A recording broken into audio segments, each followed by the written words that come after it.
Mean sir, हाँ जी बेटा। Thank you. Good morning sir. So you are mister Arvind Kumar. Yes sir. Good. So आपने MSc geography या MA geography किया है? यस सर, एमए ज्योग्राफी किया। ये बैचलर ऑफ आर्ट्स में क्या क्या सब्जेक्ट्स थे आपके पास? Sir history, geography, English literature. Okay, तो उसमें फिर आपने ज्योग्राफी चुन लिया। हाँ सर। और ये कब करना शुरू किया? सर बैचलर ऑफ आर्ट्स 2016 में सर। हाँ। और मास्टर्स 2019 में। अच्छा, ये 2019 में शुरू किया, फिर कब पूरा हुआ बेटा? 2021 में पूरा हो गया। नहीं, फिर उसके बाद 21 से फिर आपने प्रिपरेशन शुरू करी? हाँ सर, ये सेकंड इंटरव्यू है और थर्ड अटेम्प्ट है। सेकेंड इंटरव्यू था। पिछली बार क्या हुई प्रॉब्लम बेटा? सर मैं नर्वस थोड़ा ज़्यादा ही था और थोड़ा अंडर प्रिपेयर्ड भी था। अंडर प्रिपेयर किस रूप में पाते? एक्चुअल एस्पेक्ट के रूप में। हाँ। जो फैक्ट्स थे हाँ। वो उतना मैं पढ़ के नहीं गया था। हाँ। तो फैक्ट्स काफ़ी पूछे गए थे। फैक्ट्स के संबंध में जनरली जैसे ज्योग्राफी के संबंध में। हाँ, तो उसमें मैं डायनेमिक अलग अलग नहीं दे पाया था। डायमेंशंस थोड़े कम थे, 2-3 डायमेंशन ही टच कर पाया था हर आंसर के। और थोड़ा स्ट्रेस था, वो भी ज़्यादा था सर। सबसे पहला मुझे लगता है आप रिलैक्स हो जाओ, है ना? आराम से बैठो, आराम से बैठो, आराम से करो, क्योंकि हमारा उद्देश्य ये है कि क्योंकि हम लोग सब इंटरव्यूज में अभी भी बैठे रहते हैं ना, अभी भी हम इंटरव्यू लेते हैं, तो अब रिलैक्स रहो, अपने को तैयारी करनी है। कब इंटरव्यू कब है आपका? सर अभी डेट नहीं आई। डेट नहीं आई तो बहुत अच्छी बात है, आपके पास काफ़ी लंबा टाइम है जिससे कि आप अपने को अच्छे से तैयार कर सकते हो। अब ये बताओ मेरे को सबसे पहले कि एक बड़ा सा इम्पोर्टेंट फिनोमिनन हो रहा है आजकल, जिसको कहते हैं ब्लू ब्लॉब। ब्लू ब्लॉब के सर? क्या है ये, कुछ है आइडिया आपको? सॉरी सर, ब्लू ब्लॉब का आइडिया नहीं। कोई बात नहीं, ऐसी बहुत बड़ी बात नहीं है।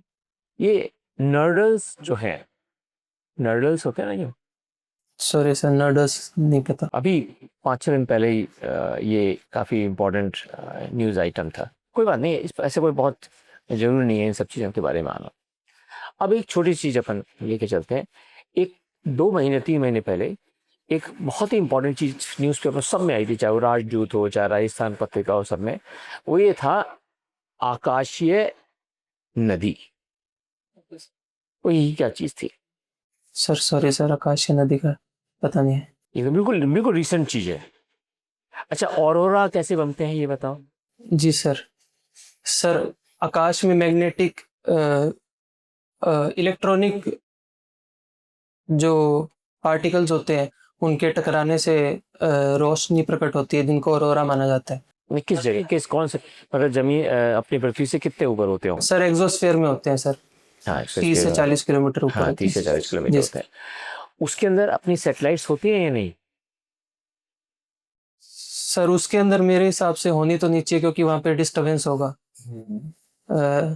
रेडिएशन इंटरफेरेंस होगा उसके सैटेलाइट के कम्युनिकेशन के साथ। तो मेरे हिसाब से सर नहीं होती सर, वहाँ पे नहीं होती। नहीं होती। अच्छा ये बताइए, बहुत सारे प्रकरणों में ये देखा गया है कि हम लोग जब कहते हैं सबडक्शन हो गया, है ना, subduction, what is this subduction, और इसका एग्जांपल? सर प्लेट टेक्टोनिक में ये अक्सर यूज होता है। 2 प्लेट जो कन्वर्जिंग बाउंड्री पे होती है, तो उनमें एक प्लेट सबडक्ट कर जाती है, जो हैवियर प्लेट होती है वो सबडक्ट कर जाती है। तो इसलिए ये वर्ड यूज किया जाता है, सबडक्शन। कोई एग्जांपल? सर हिमालय का फॉर्मेशन हुआ है, तो उसमें इंडो ऑस्ट्रेलियन प्लेट है, यूरेशियन प्लेट के टकराने से इंडो ऑस्ट्रेलियन प्लेट है वो सबडक्ट कर चुकी है सर, जिससे हिमालय का निर्माण हुआ है sir. Okay okay, very good. अब आप ये बताओ कि इंडिया में आपने देखा होगा जो समुद्र तट है, हाँ। समुद्र तट है ना, जो बड़े बड़े स्टील प्लांट हैं, कोल प्लांट हैं, इन सब की ये कोशिश की जाती है कि उनको समुद्र के बिल्कुल पास पास बनाया जाए। ऐसा क्यों? सर 2 मुख्य कारण है। एक तो जो ट्रेड है वो आसानी से हो सकता है। स्टील चूंकि हैवी मटेरियल है, ट्रांसपोर्टेशन में काफ़ी कॉस्ट आएगा। दूसरा सर, इनमें पानी की रिक्वायरमेंट भी ज़्यादा होती है, तो वहाँ पे डेल्टा रीजन, एस्चुरी के आसपास पानी काफ़ी ज़्यादा मात्रा में पाया जाता है, तो वहाँ पे सर वो पानी के रूप में भी यूज़ किया जा सकता है।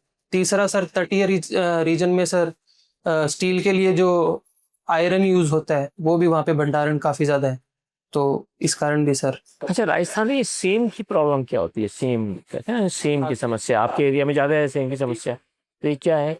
सर ओवर इरिगेशन की वजह से समय के साथ साथ ग्रीन रेवोल्यूशन का ये नेगेटिव इम्पैक्ट माना जाता है, जहाँ पे सॉइल के ऊपर ही जो पोटेशियम है, सल्फेट्स है, जो सॉइल के मिनरल्स हैं वो ऊपर आ जाते हैं, सॉल्ट है बेसिकली जो सॉल्ट मिनरल्स हैं वो ऊपर आ जाते हैं और सॉइल की जो फर्टिलिटी है उसको ख़त्म कर देते हैं सर।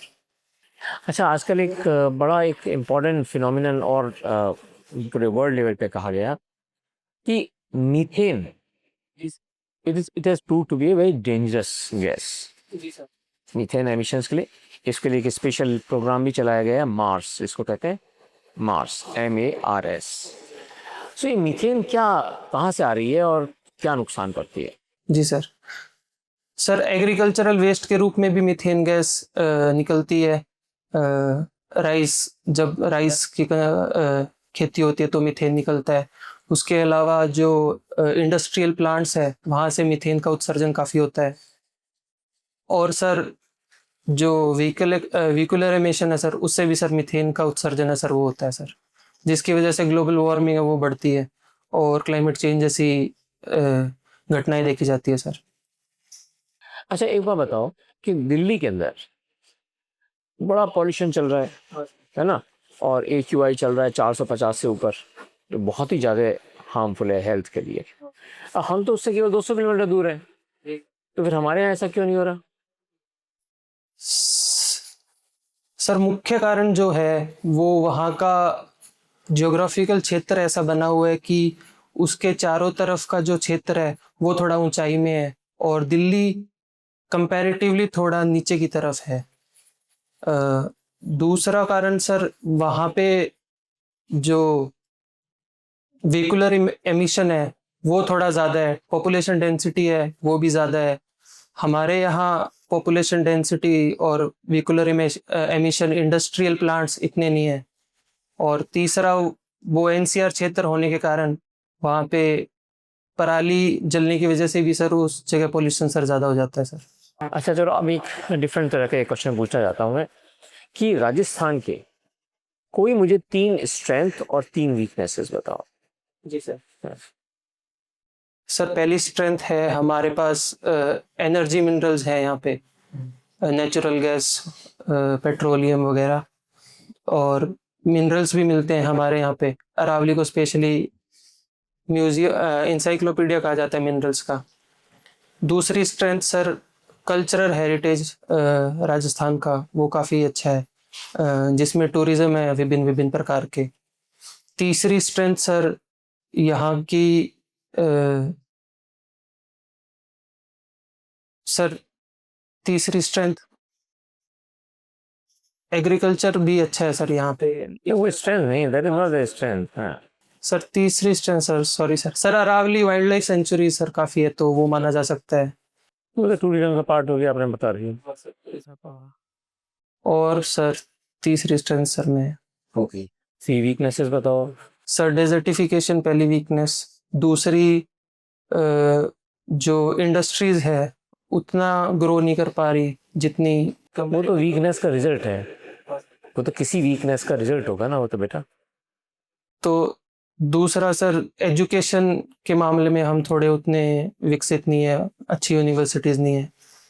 उसके बाद सर तीसरी वीकनेस वाटर स्कैरसिटी की मानी जाएगी सर राजस्थान की संक्षेप में। ओके, आपकी सबसे बड़ी स्ट्रेंथ क्या है? ओके सर मैं ऑप्टिमिस्टिक हूँ और मैं अडेप्ट कर लेता हूँ, कोई भी सिचुएशन होती है उसके अकॉर्डिंगली अडेप्टेबल नेचर है सर मेरा। एक तो ये स्ट्रेंथ हो गई, तो और ये 2 स्ट्रेंथ है सर। और सर मेरा जो इमोशनल इंटेलिजेंस है वो भी काफ़ी सही है सर। इमोशनल इंटेलिजेंस, ये क्या होता है? सर जो इमोशनल एस्पेक्ट है मेरा वो बेहतर है। किसी कोई और इंसान अगर परेशान है तो मैं उसकी परेशानी को थोड़ा अच्छे से समझ लेता हूँ सर। अगर आप उसके दूसरे आदमी की परेशानी को अच्छी तरह समझने की कोशिश करते हो, इससे क्या कहते हैं इस फिनोमिनन को? Sir sympathy. No, empathy. Empathy का क्या मतलब होता है एक्चुअल में? सर एम्पैथी, अगर कोई इंसान परेशान है तो मैं उसकी परेशानी को समझूं और उसके लिए कार्य करूं सर। नहीं, कार्य में एम्पैथी का मतलब होता है बेटे कि आप दूसरे के जूते के अंदर अपने पैर डालकर उसकी समस्या को समझने की कोशिश करो, दैट इज एम्पैथी, राइट? सो हमें एम्पैथेटिक होना चाहिए। एक सिविल सर्वेंट को सबसे बड़ी क्या क्वालिटी चाहिए? सर लीडरशिप होनी चाहिए सर, और उसके अलावा पब्लिक सर्विस की भावना उसके अंदर होनी चाहिए। लोक कल्याण की, और सर उसको इंटीग्रिटी मेंटेन रखनी चाहिए सर। इंटीग्रिटी ये 3 क्वालिटी मैं मानता हूँ जो सबसे ज़्यादा इम्पोर्टेंट हो सर। ओके, जब बाहर जाओगे ना, बाहर हमने नोलन के प्रिंसिपल लगाए हैं, हाँ सर। उनको पढ़ना। आप नोलन के प्रिंसिपल लगा रखे हैं ना बाहर। Sir objectivity. हाँ ये सब पढ़ना है। अच्छा, आप मुझे तो ये बताइए, ब्रिक्स एक वर्ड है, ब्रिक और G20, दोनों में कौन कौन से कंट्री याद तो नहीं, ब्रिक में तो पता होगा कौन कौन से कंट्री है। ब्राज़ील, रशिया, इंडिया, चाइना और साउथ अफ्रीका। और भी सर कुछ कंट्रीज ऐड हुई है अभी। मिडिल ईस्ट की कंट्री है, जैसे इथोपिया भी ऐड हुई है। उसके अलावा सर सर कुछ कंट्री, अर्जेंटीना भी ऐड हुई है सर मेरे इस ख्याल में। अच्छा, मना करते। ओके सर, कुछ मिडिल ईस्ट की कंट्रीज कुछ और ऐड हुई है सर, उनका नाम तो अभी मेरे को। ठीक, कोई बात नहीं। G20 कंट्रीज में इम्पोर्टेंट कंट्रीज कौन कौन से, सारे तो नहीं बता पाएगी। जी सर। सर इंडिया है उसके अंदर, यूरोपियन यूनियन पूरा शामिल है, अफ्रीकन यूनियन भी शामिल हो चुका है अब तो, यूएसए भी शामिल है, चाइना भी है सर, रशिया भी है। मुख्यतः सर जो सारी लगभग सारी इंपॉर्टेंट कंट्रीज हैं। तो हम लोग दोनों ही तरफ हैं, वहाँ पर भी हैं, वहाँ पर भी। G20 के से हम लोगों को ओवरऑल यूनियन जो एसोसिएशन बोले हैं, ऑर्गेनाइजेशन से, उससे थोड़ा ज़्यादा फायदा हो रहा है या ब्रिक से? सर G20 मोर कंप्रिहेंसिव है, तो वहाँ पे ग्लोबल मंच प्रदान होता है भारत को अपनी बात रखने का, रिप्रेजेंटेशन करने का, बायलैटरल टॉक्स करने का, बेटर नेगोशिएशन करने का प्लेटफॉर्म है। तो मेरे ख्याल में सर दोनों के कंपैरिजन में G20 ज़्यादा महत्वपूर्ण है। पर सर ब्रिक्स में सर संभावनाएं बहुत ज़्यादा है, क्योंकि चाइना दूसरी तरफ एक अपना पोल बनाने की कोशिश कर रहा है, उसके बाद रशिया भी वहाँ पे है, और ग्लोबल साउथ की बात करें तो ब्राज़ील और इंडिया है, वो भी ग्लोबल साउथ को रिप्रेजेंट कर रहे हैं। और अब सर और कंट्रीज भी इसमें ऐड हो रही है। और दूसरी तरफ G20 का अगर नेगेटिव इम्पैक्ट देखें तो यूएसए उसके अंदर उतनी रुचि दिखा नहीं रहा है। तो इस प्रकार से सर दोनों के अपने फायदे और नुकसान है सर। तो ब्रिक में हम लोग क्या यूएस को के ब्रिक वर्सेस यूएस, क्या कुछ कमेंट करना चाहेंगे आप? सर ऐसे डायरेक्ट कॉन्ट्राडिक्शन तो नहीं मेंशन है कहीं पर। ब्रिक है वो डेवलप्ड नेशन को एक तरह से ज़्यादा कंपेल करता है कि वो जो उन्होंने जिस प्रकार का इंफ्रास्ट्रक्चर डेवलप किया है और क्लाइमेट चेंज को नुकसान पहुंचाया है। एक करेंसी की कुछ बात आ रही थी। जी सर, स्विफ्ट प्लेटफॉर्म डेवलप करा जा रहा है, तो उसके खिलाफ सर हाँ यूएसए चाहता है कि ऐसा करेंसी एक्सचेंज ना हो ब्रिक्स, इंडिया, चाइना, रशिया के बीच में, जिससे डॉलर पे सर किसी प्रकार का इम्पैक्ट पड़े सर। तो इससे संभावनाएं आगे क्या लगती हैं? ब्रिक थोड़ा सा और बढ़ के कुछ एक्टिविटी कर पाएगा आपके हिसाब से?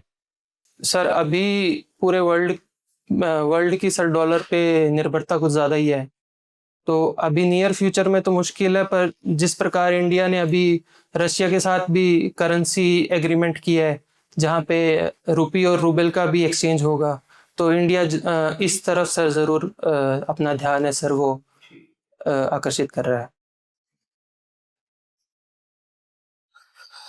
अभी पिछले कुछ महीने पहले वक्फ कानून को लेके बहुत शोर शराबा अभी भी चल रहा है उसके ऊपर। Yes sir.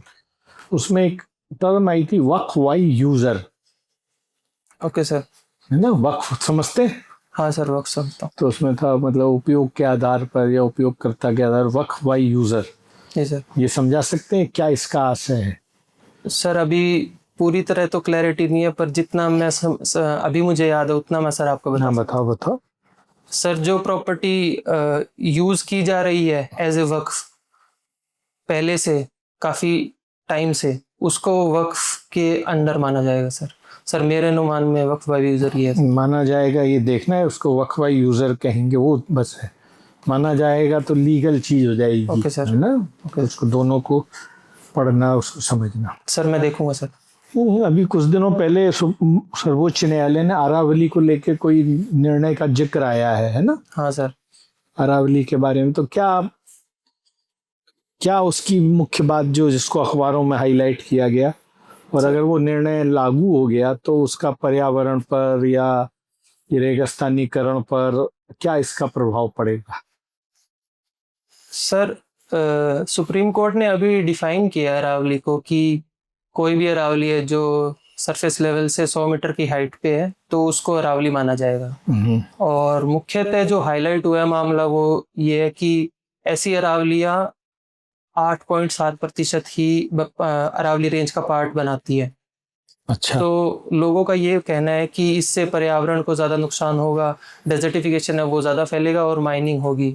पर अगर देखा जाए तो एक हाई पावर्ड कमेटी बनी थी, उसकी अनुशंसा के आधार पर सुप्रीम कोर्ट ने ये निर्णय लिया है। तो सर मेरे ख्याल में ये निर्णय चूंकि विचार विमर्श करके लिया गया है, एक्सपर्ट की राय को ध्यान में रखते हुए लिया गया है। फॉरेस्ट सर्वे ऑफ इंडिया भी सर इसके अंदर इन्वॉल्व है।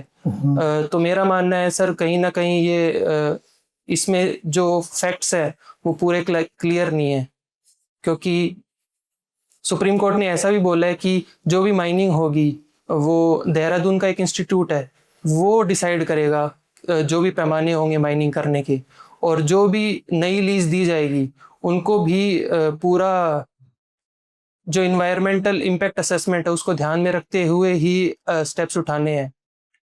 और उसके बाद इस पे पूर्णतः बैन इसलिए नहीं लगाया है, अगर पूरा बैन लगा देंगे तो इलीगल माइनिंग कहीं ना कहीं और ज़्यादा बढ़ेगी सर। तो मेरे हिसाब से इस डेफिनेशन से सर बेटर रेगुलराइज करने का प्रयास किया गया है और अरावली को बेटर स्ट्रक्चर करने का प्रयास किया गया सर।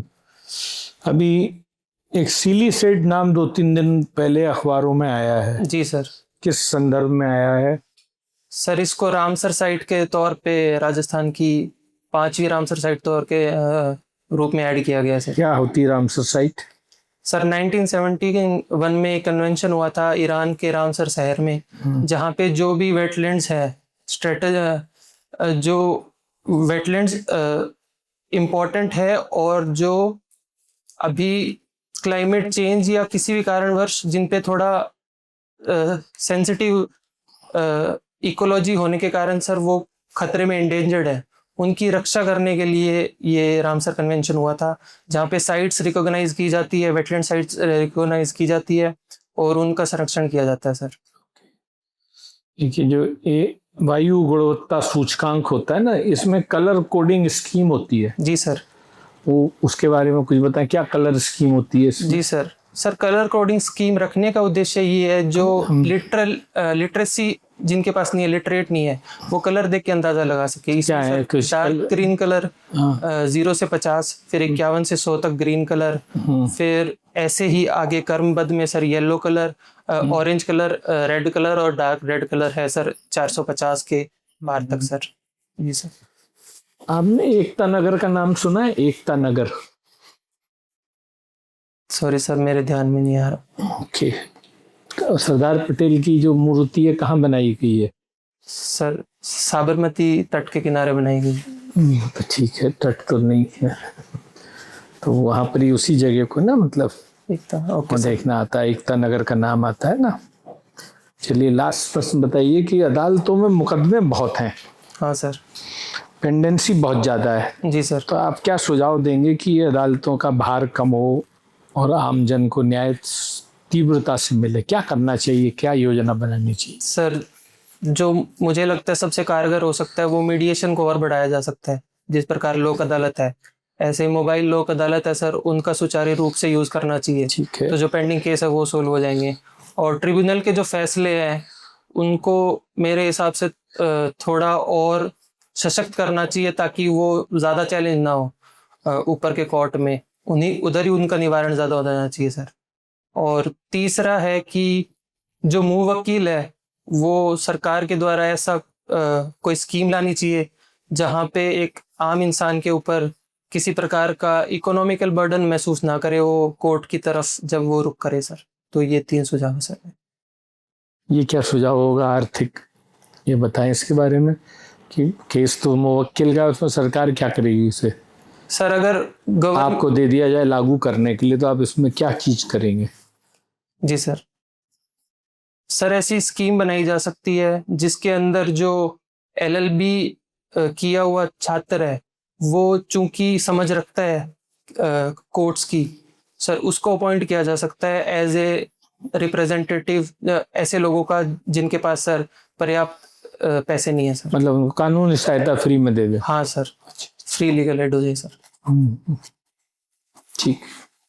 थैंक यू बेटे, we shall call you back.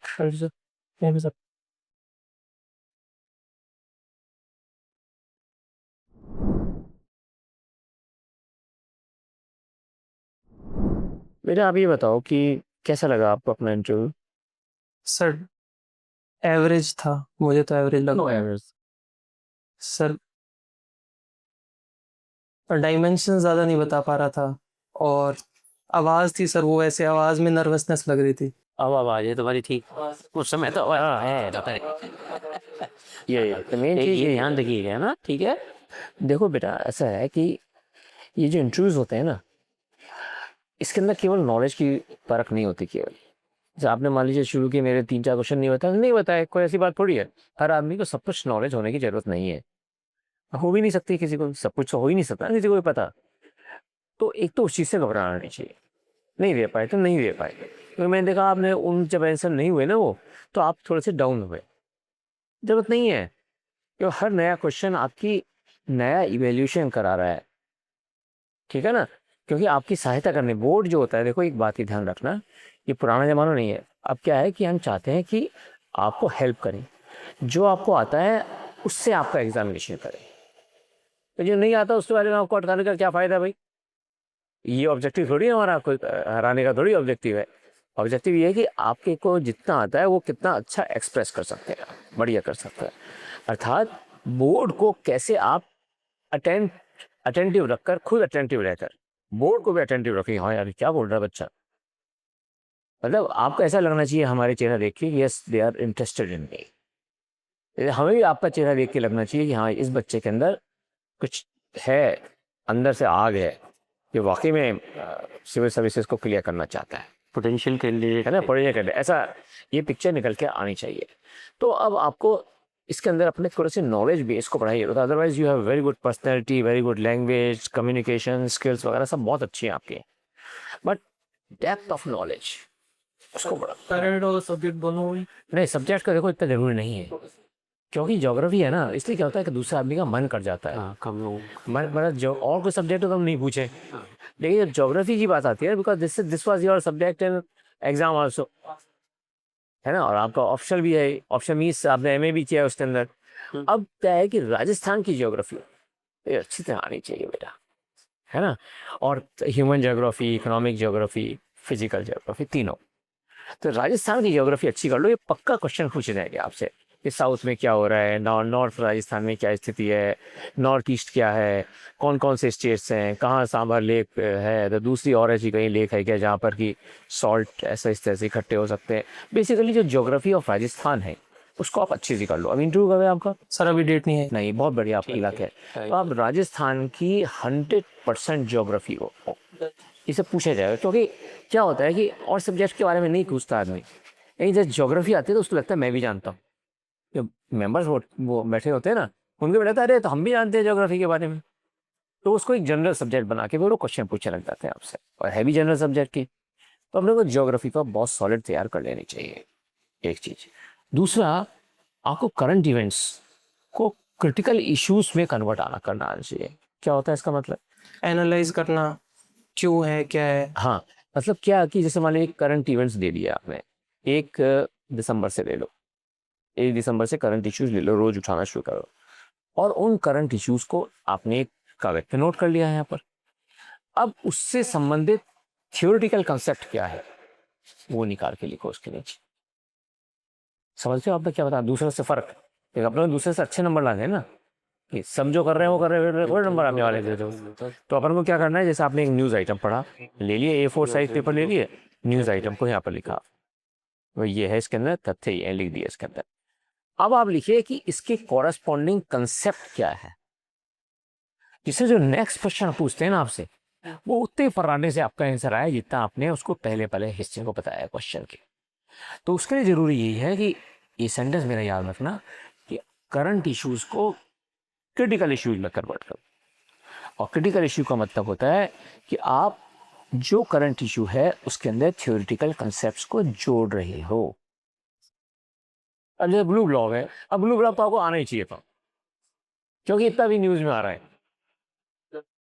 ये जो ग्रीनलैंड है ना, उसके पास एक ऐसा एरिया डेवलप हो गया है जो कि आइसलैंड के बिल्कुल पास हो, आइसलैंड के बिल्कुल नीचे, जिसका टेम्परेचर आइसलैंड से भी कम है।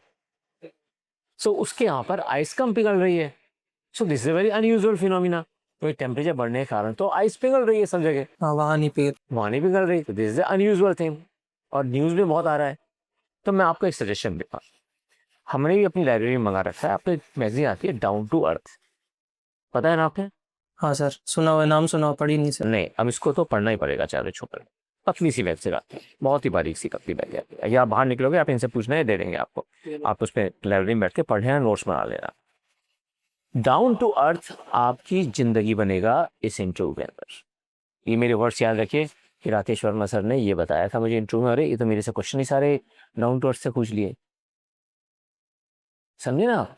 वो आपको क्या करेगा, geography, ecology, environment, disaster management and economic aspects, उन सब के बारे में बताएगा इन पतली सी मैगजीन में। बड़ी स्टैंडर्ड मैगजीन है वो, जो मैं बच्चों को पढ़ाता हूँ कि भाई ये आपकी की टू सक्सेस क्या होगी। सो की टू सक्सेस जो फर्स्ट मैगजीन जो बताता हूँ मैं, वो डाउन टू अर्थ होती है। तो आपके लिए सबसे इंपॉर्टेंट है भाई, डाउन टू अर्थ मैगजीन को तो किसी हाथ में अपने को छोड़ना ही नहीं है। सेकंड चीज़, क्रिटिकल इश्यूज अपने को बनाने ही है, ठीक है। अब थर्ड चीज़ क्या है? थर्ड चीज़ ये है कि आपको रूरल एरिया के बारे में जो हमारा एडमिनिस्ट्रेटिव स्ट्रक्चर है उसकी पूरी नॉलेज होनी चाहिए। कि भाई जैसे हमारा कौन सी विंग्स होती हैं, 3 विंग्स होती हैं मेनली जो हमारा एडमिनिस्ट्रेशन चलता है। किस चीज़ से, कौन सी 3 विंग होती हैं? सर, जुडिशरी, एग्जीक्यूटिव और लेजिस्लेचर।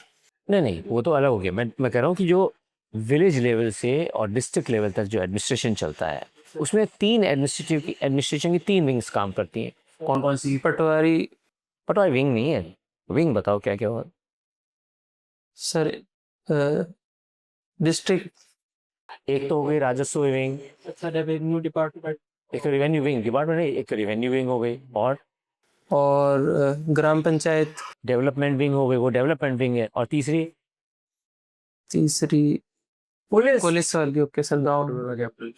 वो 3 हो गए ना अपनी चीजें। तो इन तीनों का स्ट्रक्चर हमको पता होना चाहिए कि साहब ग्रामीण लेवल से और ये जिले लेवल तक ये 3 विंग हैं, इनमें ये लोग होते हैं इस लेवल पर। कौन सा आदमी किस लेवल पे है, सबसे नीचे स्तर पे ये होता है, फिर ये होता है, फिर ये होता है, फिर ये होता है, फिर ये होता है। और इनके काम क्या है? जैसे अगर आज मैं आपसे पूछ लूं कि आप एसडीओ बन जाओगे बेटा, तो आपका मूल काम क्या होगा, तो क्या कहोगे आप? Sir, revenue collection. रेवेन्यू तो आजकल होता ही नहीं कलेक्शन, क्योंकि जो हमारी लैंड्स हैं, ये बारानी लैंड्स हैं, हमने तो रेवेन्यू खत्म कर दिया। अब तो रेवेन्यू कलेक्शन का काम रहा ही नहीं रहा एसडीओ के पास। Schemes implementation. वो तो बीडीओ करता है। मीटिंग लेना। ये कोई काम थोड़ी, आप मीटिंग लेने के लिए बनोगे क्या R S officer? Sorry sir, पता नहीं। आप समझ रहे हो वाली बात? तो आपको ये पता होना चाहिए सब चीज़। अगर आपने मीटिंग, इतना अच्छा नॉलेज हो रहा है कि बावजूद भी अगर आपने बोल दिया कि एसडीओ का मीटिंग लेना है, तो धज्जे उड़ा देंगे आपकी भी एक सेकंड में। मीटिंग लेने के लिए आप आर एस एग्जाम दे रहे हो? ऐसा क्या होता है मीटिंग लेने में? सो ये सारी की सारी चीज़ें अपने को आनी चाहिए। और मैं इसके अलावा आपको एक सुझाव और दूंगा। हम लोगों ने यहाँ पर 15 क्लासेस ली हुई हैं अबाउट क्या क्या चीज़ें पूछी जा सकती हैं इंटरव्यू में, क्या स्ट्रेंथ बन सकती है आपकी, उनको जरूर अटेंड करें क्लासेस। वो आपको बेसिक चीज़ें बता देंगे। जनरली क्वेश्चंस उन्हीं चीज़ों पर पूछे जाते हैं, ठीक है ना? तो अपने को मन में एक ही चीज़ रखना बेटा, कि मुझे दूसरों से फर्क दिखना है और मुझे दूसरों से फर्क परफॉर्म करना है। क्यों करना है? नंबर ज्यादा लाने के लिए। नंबर क्या है सबके? सर, एसडीएम बनना है। एग्जाम बनना है, इसका मतलब जीत का मजा चखना है। क्या कहोगे? जीत का मजा चखना है। कि मैं सिर्फ जीत का मजा चखना चाहता हूँ। उसको पूछे ना आपसे क्यों बनना चाहते हैं, क्यों एक टाइम एग्जाम में जाएगी, सब मैं जीत का मजा बनना चाहता हूँ, ताकि जो गरीब, सबसे पिछड़ा, दुखियारा, परेशान जो आदमी है, उसके लिए मैं क्या बन सकूं? नहीं, उसके मन में ट्रस्ट हो मैं ये कोशिश करूंगा अपने कैरियर में, मैं इसलिए बनना चाहता हूँ RAS, कि उसके मन में ये ट्रस्ट हो जाए कि जब वो मेरे पास आए उसको लगे कि ये मेरा आदमी है, ये मेरा काम तो करेगा ही करेगा, यहाँ बैठा है। This is what I want to do. फिर देखो आपका दूसरों से कितने डिफरेंट हो जाएगा इंटरव्यू। डाइवर्सिफाइड जॉब, ये वो सब बेकार चीज़ें हैं, सभी बताएंगे। डाइवर्सिफिकेशन और जॉब है, ये करते हैं वो करते हैं, कुछ नहीं। This is what I want to know. ठीक है बेटा, और कोई क्वेश्चन बनने हो तो बताओ। सर जो बैचलर वाले सब्जेक्ट है उनको एक्सटेंसिवली करने की जरूरत है, कोई जरूरत नहीं? हल्का हल्का थोड़ा आइडिया होना चाहिए बस, कोई बॉदर मत करो उसके बारे में। और कुछ क्वेश्चन होंगे? और तो सर बाकी यार बाकी you are very good and you can really get selected in first 50 ranks. ठीक है ना, करो मेहनत बेटा, all the best and try to attend those classes. हाँ सर, पक्का सर। ठीक है sir, okay, thank you sir, all the best, thank you sir, all the best to you. See you soon sir. Okay.